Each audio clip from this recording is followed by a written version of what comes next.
Berlatar pada suatu pagi yang cerah di kota London, Inggris, cerita berfokus pada seorang papa muda yang bernama Thomas. Ini orangnya, di mana setelah istrinya meninggal beberapa waktu yang lalu, kini ia tinggal bersama putri semata wayangnya bernama Charlie, yang di sela kesibukannya sebagai satpam di sebuah bank. Thomas selalu meluangkan waktu untuk merawat Charlie, termasuk mengantar jemput sekolah setiap hari. Selepas pulang kerja, rutinitas Thomas kembali berlanjut hingga mengantarkan Charlie ke kamar tidurnya. Dari situ, baru ada sedikit jeda sesaat sebelum dia pun pergi untuk beristirahat malam. Namun tiba-tiba segerombolan perampok menerobos masuk rumah dan sempat membuat Thomas jatuh pingsan setelah dipukuli secara keroyokan.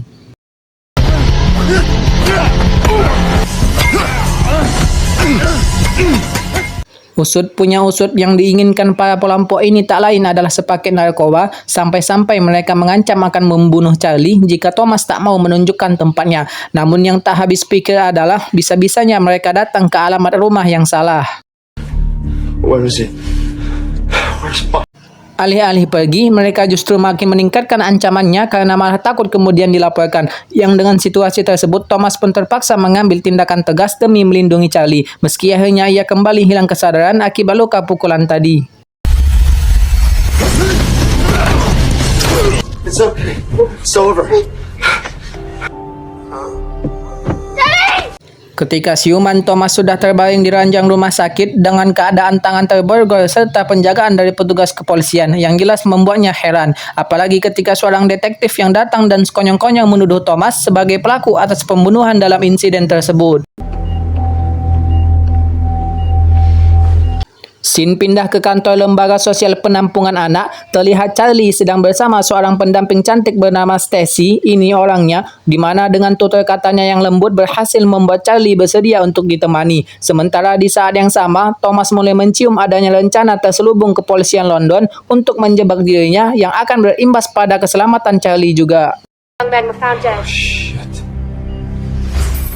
Dan betul saja, di tempat lain kita diperlihatkan pada kekejaman si tua bangka yang merupakan gembong mafia senjata ilegal bernama Charles. Ini bebenguknya, di mana dengan kekuatan yang ia miliki, Charles telah membuat tunduk para oknum kepolisian London. Bahkan dia berani membayar seorang pembunuh termahal di Eropa bernama Bishop. Ini bebenguknya, mengingat si Charles ini ternyata punya dendam pribadi kepada Thomas sejak Thomas masih menjabat sebagai agen FBI dulu. He has a daughter.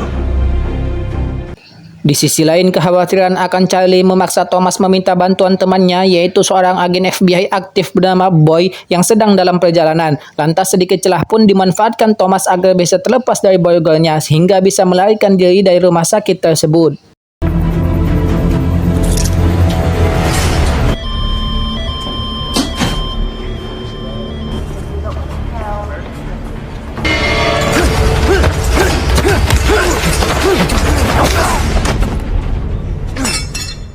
Kembali ke kantor lembaga sosial, dua pejabat kepolisian London terlihat mendatangi Stacy terkait aksi berbahaya yang baru saja Thomas lakukan. Intinya, Stacy diminta agar segera pergi mengamankan Charlie, yang pada saat itu juga tak berselang lama Thomas pun datang dengan tujuan yang sama, yaitu mengamankan Charlie. Namun sial, dia kemudian dipertemukan dengan si Bishop yang ternyata sudah tiba di sana lebih dulu.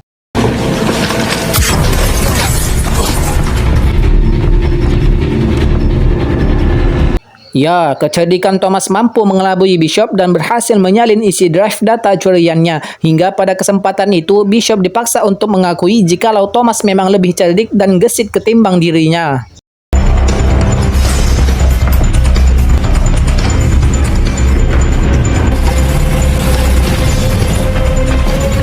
Di saat yang sama, Boy baru saja sampai di bandara London, sedangkan Thomas terlihat masih mencemaskan buntut pengejaran si Bishop. Dan benar saja, bermula dari sebuah layanan telepon kepolisian, sang supir taksi yang Thomas tumpangi pun terpaksa menghentikannya di sebuah SPBU. Padahal itu masih bagian dari akal-akalan si Bishop saja.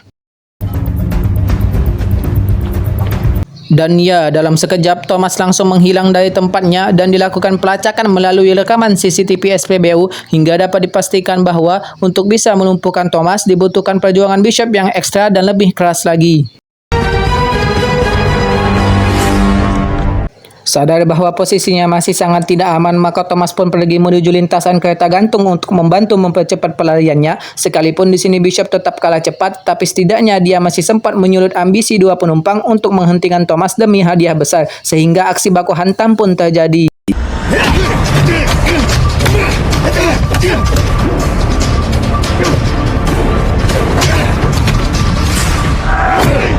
Ia menumbangkan dua lawan sekaligus, otomatis membuat takut penumpang yang satunya lagi, sehingga dia dengan senang hati mau memberikan ponselnya, di mana Thomas langsung meminta Boy mengatur timing supaya bisa menyambutnya di titik lokasi dan saat yang tepat.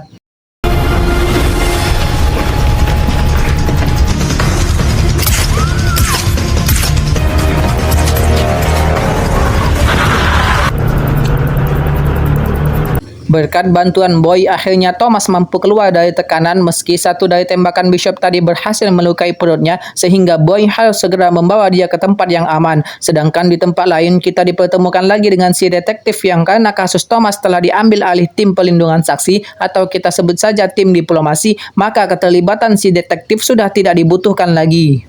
It's done.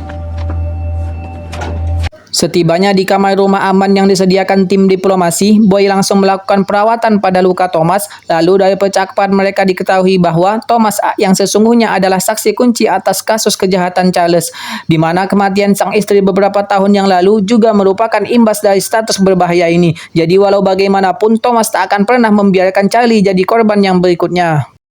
This might pinch a little. Ketika keadaan mulai membaik, maka keduanya pun kembali bersiap untuk segera menemui Charlie. Sayangnya, terlambat mereka sadari ternyata Bishop sudah berada di dalam lift menuju kamar tersebut dan...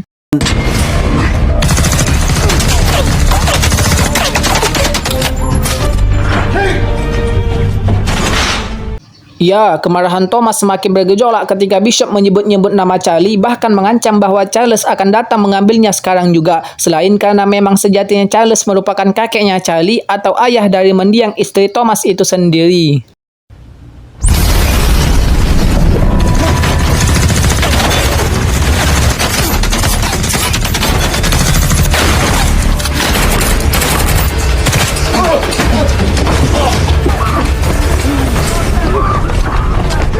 Beruntung Thomas berhasil lolos dari serangan brutal Bishop dan kali ini justru Boy lah yang harus terluka parah, namun karena sisa waktu yang terlalu semakin sempit jadi tak ada sempat untuk Thomas menyelamatkan nyawanya.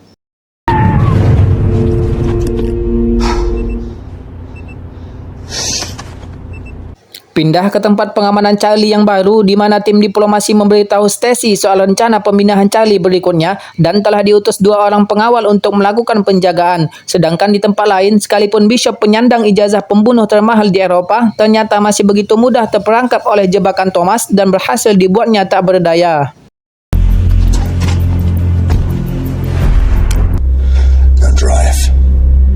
Sesampainya di sebuah dermaga dalam posisi kedua tangan Bishop terborgol dan kenapa dia dibiarkan hidup adalah karena Thomas ingin memanfaatkannya terlebih dahulu, yakni mengalihkan konsentrasi Charles agar tidak terfokus kepada Charlie, melainkan supaya langsung saja datang ke dermaga tersebut.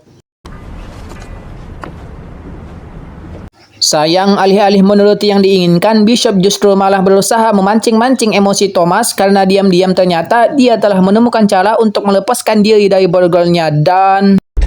You don't know where she is.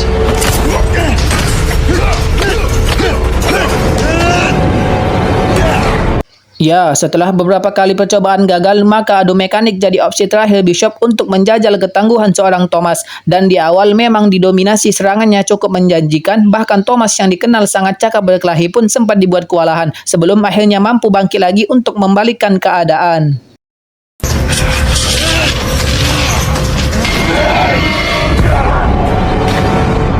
Sesaat setelah Thomas pergi menuju rumah tempat putrinya diamankan, terlihat pemandangan memprihatinkan dari seorang Bishop yang dalam kondisi tubuh masih basah kuyup. Dia tetap dituntut pekerjaannya agar cepat-cepat menyusul Thomas ke tempat tersebut. Di saat yang sama, kedua petugas utusan tim diplomasi datang untuk menjemput Stacy dan terjadi sedikit keterlambatan karena Charlie harus mencari gelangnya yang hilang, sehingga kedua petugas ini pun memilih untuk menunggu mereka di mobil. Namun tiba-tiba...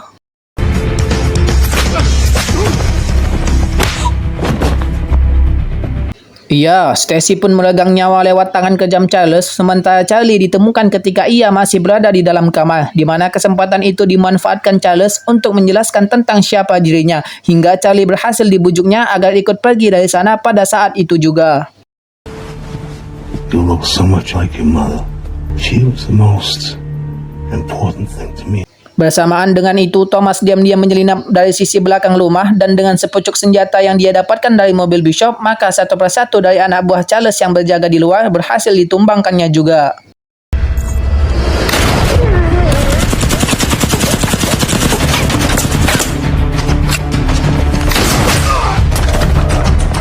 Dengan situasi ini, Charles dipaksa menunda sementara kepergiannya, padahal orang-orang yang dia andalkan semuanya sudah Thomas lumpuhkan. Hanya tersisa Bishop yang datang belakangan dan aksi baku hantam antara keduanya pun kembali terjadi.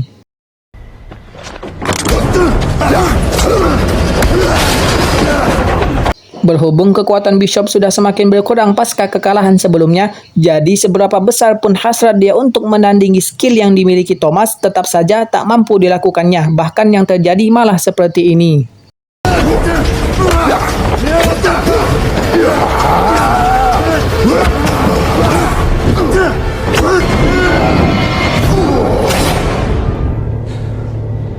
Dirasa kondisi di luar sudah mulai senyap, Charles pun lantas diajak asistennya untuk segera pergi. Namun bersamaan dengan itu, Thomas tiba-tiba muncul di hadapan mereka dengan todongan pistolnya dan... Daddy! It's okay, sweetheart. Situasi jadi berubah ketika Charles dan asistennya balik mengancam dengan cara serupa. Sementara Thomas yang terfokus pada keselamatan Charlie pun memilih untuk membuang senjatanya. Namun bukan tanpa alasan, sebab di balik keputusannya terdapat sebuah strategi yang telah Thomas persiapkan sebelumnya, sehingga... Dan ya, bukan menantu yang tak tahu diri, melainkan karena mertua yang tak insap-insap. Akibatnya, sebilah pisau pun menancap tepat di hulu hati Charles, sementara Charlie akhirnya bisa kembali ke pelukan ayahnya dalam keadaan yang baik, selamat, dan loh jinawi. It's finished, Charles.